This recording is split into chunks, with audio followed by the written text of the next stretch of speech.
2016 just managed to get a little bit shittier. Pebble, the smartwatch company, is no more. What happened? Hey everybody, how's it going? I'm Izzy. This is the Izzy and Ober Show, and this right here is the Pebble Time Steel. This is a smartwatch, so basically it's a satellite device that connects to my phone and allows me to read notifications, control my music, stuff like that. Pebble, the company that made this, is basically credited with starting the smartwatch. Fuck! Pebble, the company that made this, is basically credited with creating... Pebble, the company that made this watch, is basically credited with creating the smartwatch industry. Back in 2012, they started a Kickstarter to raise funds to create what was the first generation of this guy right here. They got way more money than they were hoping. If I remember correctly, they needed $1 million.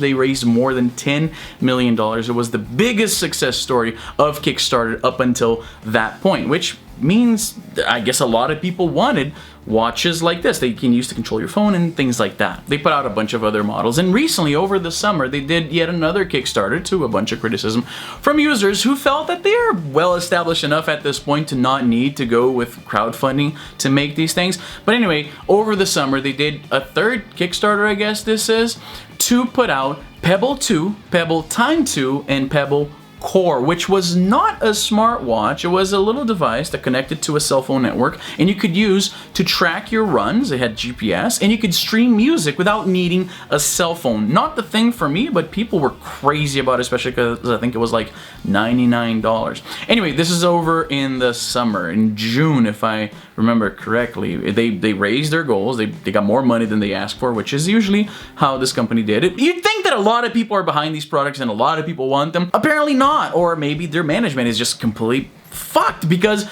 the company went bankrupt and it sold most of its assets to Fitbit, which is a leading brand in this whole wearable department. You know, like the things that you buy because you want to track your run or your whatever, and you actually never do it and it's just on your wrist.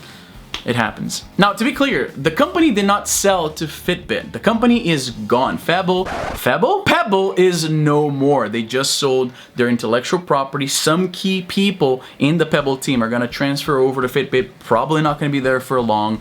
And at the most, Fitbit is going to salvage a few things that it can implement in its own products, and that's it. Pebble is gone. These watches will work for now, but it has a lot of features that are server dependent. So whenever Fitbit pulls the plugs on those, a lot of things here are not going to work anymore. Real bummer, especially for people who haven't owned one for very long. I got 1 year's worth out of this thing, and I didn't even buy it. Technically, my work bought this for me. So still very upsetting because I kind of like the watch quite a bit. So here's the question. If so many people wanted this thing, that they broke records on Kickstarter every time they went to that platform to raise funds to make these watches, always fucking hitting this thing, why did it go under? Now, I think this is going to be examined by people in the know for years to come, but I suspect the company just fucked up.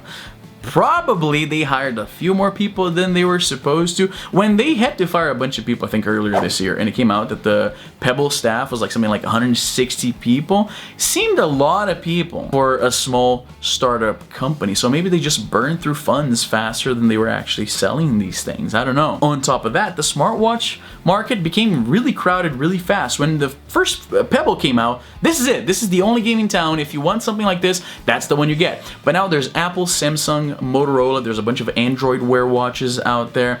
It's hard to compete with all of these big guys when nobody even knows what the fuck Pebble is. Every time somebody sees this on my wrist, they ask if this is an Apple watch, because Apple has much more brand name recognition. In the end, it's a real bummer. Pebble has a really great battery, which is the main selling point, I think, most of the other Pebble users. That's probably what drew them to this device specifically. I like the e-ink screen. It's always on. I don't have to do the whole flick your wrist to see it.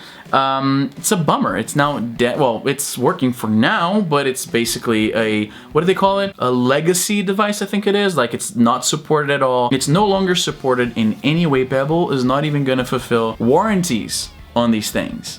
You're on your own. That's it.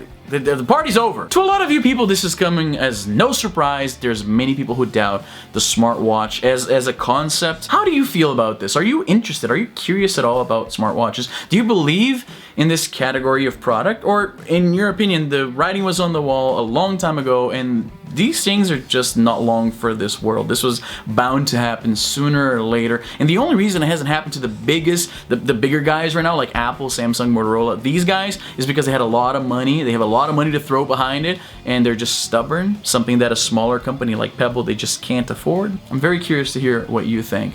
But I think that's all the time I have for today. I'm Izzy, and I'm done. It's a shame. I'm actually gonna miss this thing a lot. The company sold most of its fuck. And knowing my luck, I'm probably gonna break this tomorrow. The company sold most of its fuck.